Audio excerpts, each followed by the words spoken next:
ఎవరు ప్రియురాలంటే ఎవరు? ఆమె ఎవరు అనుకోవాకండి, మనమే, సంఘం అంటే నువ్వు నేను.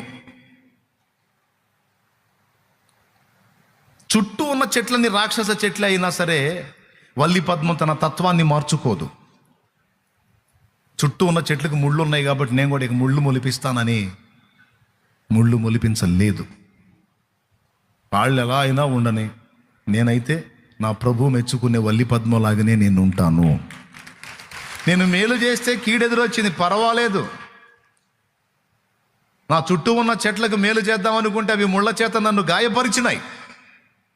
కొంతమంది బాధపడతారు, అన్నా అడ్డం ఉన్నానన్నా, అడ్డం ఉండి ఇప్పించా, వాడు అడ్రస్ లేడు, మొత్తం నా నెత్తినే పడింది, మోస్తున్నా, ఇంకా అది ఎర్లా అప్పు అనేవాళ్ళు ఉన్నారు మీలో.